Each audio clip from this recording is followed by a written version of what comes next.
There are not a lot of international videos on the internet, especially videos about putting fuel injection in one. So I thought I'd put one together just to show you kind of how this works and how it was done. This is in a 1967 International Scout 800. It has the small V8 in it.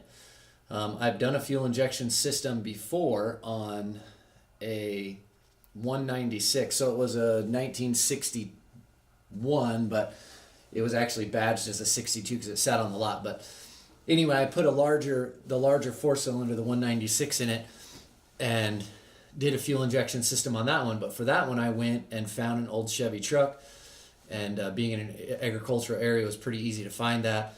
Took out the throttle body, the computer, wiring harness, all the sensors and everything in it, and put it on that motor.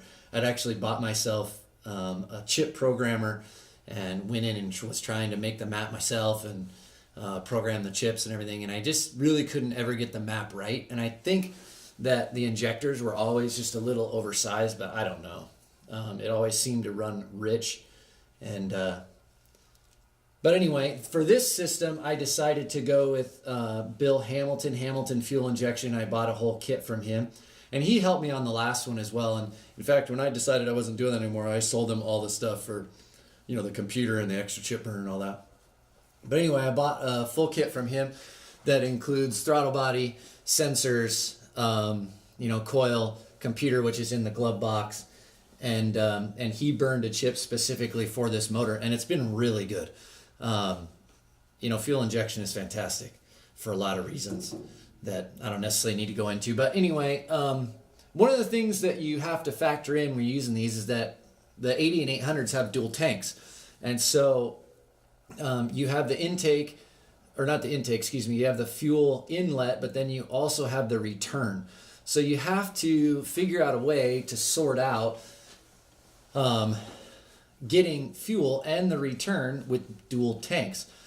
When I had the 196, what I used is I just had a fuel cell in the back because I had built it as kind of a four-wheel drive kind of rock crawler off-road machine. And so I put a fuel cell in the back, so that made it real easy. Single tank, feed and return was super easy. Now with this one, this is more of a stock rig, and you can see, I'll probably put some pictures in, but for this one, I wanted to keep the dual tank. So how do you manage that?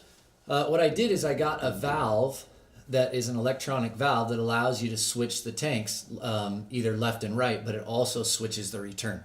So let's take a look at that. So also included in the kit is a fuel pump. It's a inline version, just gets mounted to the frame rail in my case. There is some rubber dampeners on there so that you don't get that resonation through the frame, and it does a pretty good job. You can't really hear it. So this here is the valve. Without getting too nuts and jacking this thing up and everything, I'm just trying to give you an idea. This is that valve, and you can see that the plug that's there. So that valve, I just hooked it up to the stock left-right switch, and so you can see that there are inlets are into the pump, one coming from one tank and one from the other with the filters, and looks like I need to change them. And then the return lines, you've got one going in both directions as well. Now there's a lot of different ways that you can do this as far as how you get into the tank, but for me, I like the idea of, because the problem is you can't use the regular fuel pickup tube that's in the tank because it's too narrow. It's the inside diameter is too narrow, so you don't get the fuel flow that is required, so you wind up having problems. So one of the solutions is to use the drain, which is there on the bottom of the tank, and then you put in a fitting that then becomes your out for your fuel tank. Now, is that a perfect solution? No. That's dragging down, or that's hanging down. This truck, that doesn't matter. This truck is used to mostly drive around and just enjoy joy rides and have a good time in the truck with the family. So that's not a big deal. But that is a concern if you're building a four-wheel drive So in that case, if you're going to use that, you would have to protect it, or you're going to have to pull the tank and do the work of putting in a bigger tube and getting that all sorted out. It's the exact same on the passenger side. There are some concerns about the passenger side being too far, and because these pumps are very good at pushing, but maybe not so good at pulling.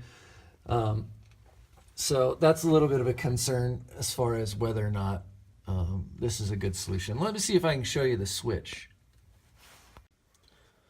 Okay, so the stock switch location here has got this toggle switch. So that's right tank, left tank. When you wire it, you also wire it to the fuel tank so that when you switch left and right, it grabs the information from that fuel sender. So you can see how this changes, and apparently they're both empty. But that gives you an idea how that works. And the wiring comes up underneath, and the wiring diagram and everything comes with it. It's a pretty slick setup in the sense that it allows you to use stock tanks. One thing I didn't mention that's important to note is that the return. So the reason why you use the drain for the feed is because, yes, it has a larger diameter. You can run a larger diameter inner diameter line to the throttle body, but also then the original pickup tube or whatever you want to call it, you use that as the return. That's what you hook in that return line to. So that's how you make that happen. Some other guys have done things where they run the return up to the gas filler tube and they put a port on that, and that's how it fills back in. For me, what I did is I hooked in the return to the old, like I said, pickup tube, I guess, for the fuel in the tank. So totally cold, it's something like 20 degrees maybe here, fuel injection. Why does fuel injection matter? Why is it cool? I'm not going to touch anything.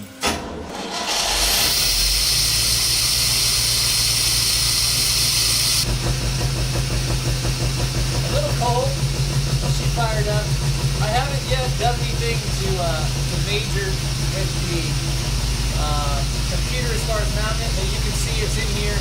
Also your fuses for that and your relays. I put everything inside the glove box.